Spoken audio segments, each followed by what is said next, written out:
అధికారంలోకి వచ్చాక ప్రజలను ఆదుకునేది తక్కువ, ఇబ్బందుల పాలు చేసేది ఎక్కువ. ఎన్నికల ముందు ఇచ్చిన ఏ ఒక్క హామీను అమలు చేయని కూటమి సర్కార్ సామాన్యులను ఇబ్బంది పెడుతోంది. ఇంటింటికి రేషన్ రద్దు చేయడంతో రాష్ట్ర ప్రజలకు మళ్లీ కష్టాలు మొదలయ్యాయి. ఏపీ ప్రజలను ఇబ్బందికి గురి చేయటమే కాకుండా వృద్ధుల ప్రాణాలను హరిస్తోంది. రేషన్ సరుకులు అందుతాయో లేదో అన్న భయంతో అనంతపురం నిర్మలానంద నగర్లో ఓ వృద్ధురాలు మృతి చెందారు. రేషన్ షాప్ వద్ద పడిగాపులు కాస్తూ మందల లక్ష్మీదేవి అని ఆవిడ మృతి చెందారు. రేషన్ సరుకుల కోసం ఎండలో సుమారు 2 గంటలు నిలబడి వడదెబ్బ తగిలి లక్ష్మి మరణించినట్టు కుటుంబ సభ్యులు తెలిపారు. వైఎస్ జగన్ హయాంలో ఇంటి ముందుకే రేషన్ సరుకులు వచ్చేవని అంటున్నారు స్థానికులు. 35 కేజీల బియ్యానికి 30 కేజీలు మాత్రమే బియ్యం ఇస్తున్నారని, చక్కెరకు కేజీకి 2 రూపాయలకి అదనంగా తీసుకుంటున్నారని ఆవేదన వ్యక్తం చేస్తున్నారు లబ్ధిదారులు.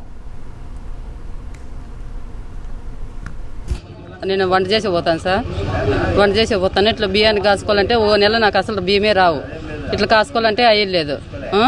జగన్ ఉన్నాడు మేలు బండ్లు వస్తాండ్రే ఇస్తాండ్రి పోతాండ్రి. ఇట్లా కాసుకోవాలంటే స్టోర్లు తాగితే ఒక రోజు 2 రోజులు ఇస్తారు సార్, మళ్ళీ ఇంక బంద్ చేస్తారు. మేము ఊరికే తిరిగి పోతాండి వాళ్ళ వాలంటీర్ వచ్చి చెప్తాను సార్. ఇప్పుడైతే చాలా ఇబ్బందిగా ఉంది. ముసలాం చనిపోయింది సార్, నిన్నగా నువ్వు చెనికి పోయినాం సార్. అమ్మ అవుతుంది సార్. ఏం కాలేదు సార్, బియ్యానికి పోయినాము, స్టోర్ కాడ లైన్లో నిలబడినాము. ఎండ సొరగ ఏం కొట్టినట్లుంది, ఎండ ఎక్కువై నేను లైన్లో నిలబడి ఆమెను పక్కన కూర్చోబెట్టినాం సార్.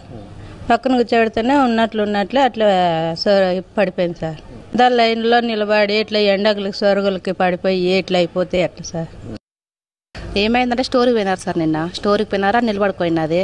ఎండ ఎక్కువై పక్కన కూర్చోబెట్టినారు. మా అమ్మ లైన్లో ఉంది, వచ్చేదానికే కొద్దిగా సుఖ తప్పి పడిపోయింది, నీళ్ళు తాగింది పడిపోయింది.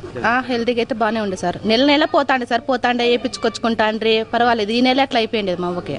అప్పుడైతే ఇంటి దగ్గరికి వస్తాండ్రి, బాగానే ఉంది సార్. ముసలోళ్ళకి అందరికీ పర్వాలేదు, బాగానే ఉంటాండే. వేయించుకునే వాళ్ళకి కూడా చాలా ఇదిగా ఉంటాండి. ఇప్పుడు స్టోర్ దగ్గరికి పోయి వేయించుకోవాలన్నా కానీ కొద్దిగా రిస్క్గా ఉన్నట్టుంది ముసలోళ్ళకి.